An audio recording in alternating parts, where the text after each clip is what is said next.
today's quick product review mga Bebelabs ko, I want to share with you my current favorite hair products. Yes. Kung meron kayong tulad ko na sobrang sensitive yung scalp, alam niyo yun, sobrang kapag gumamit kayo ng mga commercial na hair products, mga shampoo, conditioner, yung buhok ninyo, yung scalp ninyo, grabe magalit. Sobra yung dandruff, nagda-dry, yung scalp ninyo. Tapos talaga yung dandruff niya ay grabe, sobrang kate. Nararamdaman niyo ba yung mga peps ko? So, kung ganun din kayo tulad ko, ito yung marirecommend ko sa inyo mga Bebelabs ko. Itong Be Organic Aloe Sitting Shampoo. Ayan. This is for dry, itchy scalp and this is sulfate free mga peps ko. Kaya siguro kalmado medyo yung aking hair, yung scalp ko kasi nga this is sulfate free. And ito naman yung Be Organic Soothing Conditioner niya. This is also for dry, itchy, and scalp. And this is all natural.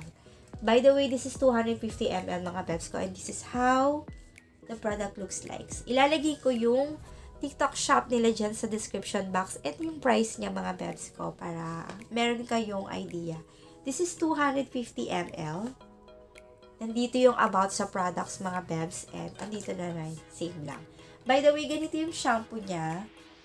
Ganyan yung itsura niya. Yung conditioner niya pabaliktad kasi nga medyo ano ba tawag dito? Malapot. Kaya kailangan talagang bumaba yung produkto niya. And by the way, this is not sponsored mga bebs. Na-discover ko to sa TikTok. Naganap ako ng para sa mga dry, sensitive scalp. At ito yung isa sa mga nakita ko. Yan. Ang downside lang na nakita ko dito mga Bebelabs hindi ganun nakakalambot yung sa hair ko. Pero okay lang sa akin kasi nga gusto ko naman yung malambot nga pero sobrang kate. Ang ginagawa ko na lang, ano man tawag dito? Nagti-treatment na lang ako ng hair every once a week kasi nga hindi mo siya maasahan sa pagpapalambot ng hair. Even the conditioner, hindi siya ganun talaga nagpapalambot ng hair. And lalo na I have colored hair, hindi na ganun siya kalambot. Napansin ko kapag meron kayong kulay sa buhok, di ba, nagda-dry yung ating hair. And hindi rin kayo ilalaban nito sa pabanguhan ng buhok. Kasi nga, this is sulfate free, this is all natural, wala siyang mga ganong effect. Kaya, I suggest, meron kayong pang hair spray, yung mga mababango. Kung gusto ninyong mabango yung hair ninyo or kahit ilaban nyo na yung mga pabango kasi hindi talaga kayo mailalaban nito sa pabanguhan ng buhok kasi nilalaglag ako niyan. Hindi siya talaga ganong kabango.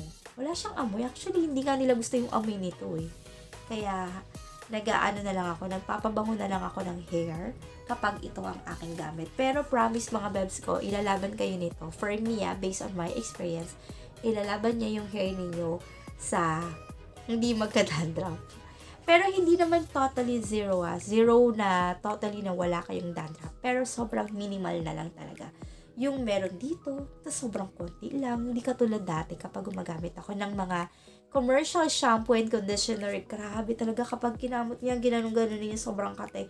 Tapos makikita ninyo na naglalaglagan yung mga dandruff ninyo. Pero ito sobrang minimal lang.